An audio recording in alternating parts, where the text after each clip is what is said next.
মাংসটা কিন্তু অনেক সফট হয়েছে, আলুটাও অনেক সফট হয়েছে। গরম বিধায় আমি হাত দিতে পারতেছি না, একটা কাঁটা চামচতে আপনাদের কেটে দেখাচ্ছি। হ্যালো এভরিওয়ান, আসসালামু আলাইকুম, সবাইকে স্বাগতম nice food and any TV থেকে। আজকে আমি পপুলার মোস্ট ভাইরাল রেসিপি নিয়ে আসলাম, পেশোয়ারি বিফ রেসিপি। আর এই রেসিপিটা ভালো লাগলে আমার চ্যানেলটাকে সাবস্ক্রাইব করেন, পাশে থাকা বেলকনটি একটু অন করে দিন। চলেন মূল রেসিপিতে চলে যাই কথা না বাড়িয়ে। এখন আমি মাংসটা রেডি করে নিব। এখানে হাড় সহ মাংস নিছি 1 কেজির মতো, আর হাড় ছাড়াও আছে। তারপরে আমি মাংসটার ভিতরে দিয়ে দেব ঘি। অবশ্যই ঘি ব্যবহার করতে হবে, পেশোয়ারি বিফ রান্না করতে হলে ঘি অবশ্যই লাগবে মোস্ট। তারপরে আমি 1/4 কাপ ঘি দিয়েছি, দেওয়ার পরে 1 টেবিল চামচ সয়াবিন তেল দিয়েছি। ঘিটা আমার অ্যাভেলেবেল ছিল না, সেই জন্যই আমি 1 টেবিল চামচ সয়াবিন তেল দিয়েছি।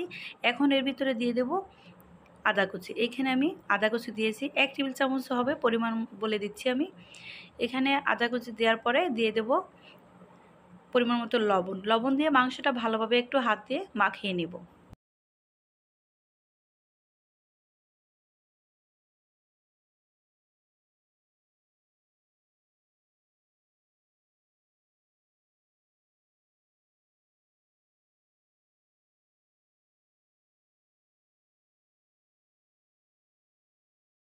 প্রেসারে বিফ রান্না করতে এখানে শুকনো মরিচ হলুদ লাগে না, আমি যেগুলো লাগে সেই মশলাগুলো দেখিয়ে দিচ্ছি। গোটা রসুন, গোটা পেঁয়াজ, আর গোটা কাঁচামরিচ, গোটা আলু।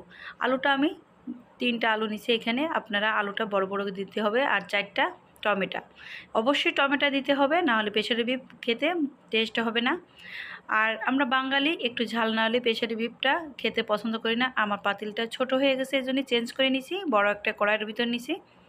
এখন সবগুলো দিয়ে আবারও আমি সেট করে দেখাচ্ছি। দেখেন এর ভিতরে গোটা কাঁচামরিচ আছে, গোটা রসুন, গোটা পেঁয়াজ, আর বড় বড় টুকরা আলু, আর 4টা টমেটোর একটু মুখটা কেটে নিছি আমি। এইগুলো দিয়ে পরিমাণ মতো পানি দিতে হবে। এটা প্রেশার কুকারে আপনারা সিটি নিতে পারেন, আমি কড়াইয়ের ভিতরে দিয়ে যেরকম রান্না করে প্রেশারে বিফ ঠিক সেই রকম আমি রান্না করে দিতেছি। এখানে আমি দিয়ে দিচ্ছি গোলমরিচ, কালো গোলমরিচ অবশ্যই দেবেন। কালো গোলমরিচ 1 চামচের মতো দিয়েছি। এখন পরিমাণ মতো পানি দিয়ে এটাকে আমি আটা দিয়ে সেট করে নিব, যাতে ভাপটা নেই বেরোয়। একটু নেড়ে চেড়ে দিচ্ছি। এই তো আমার সব কিছু দেওয়া শেষ হয়ে গেছে। এখন আমি আটাটা সাইডে দিয়ে সুন্দর করে একটা ভাপ যাতে না বেরোয় সেটা সেট করে নেব।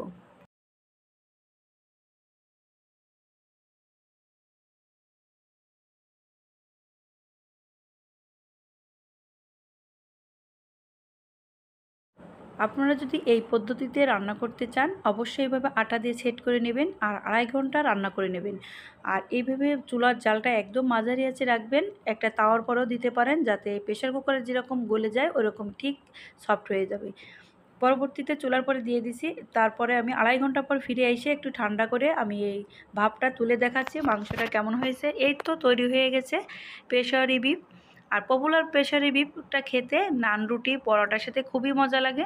আপনাদের একটু নেড়ে চেড়ে দেখাচ্ছি মাংসগুলো কতটা সফট হয়েছে, একটা কেটেও দেখাবো।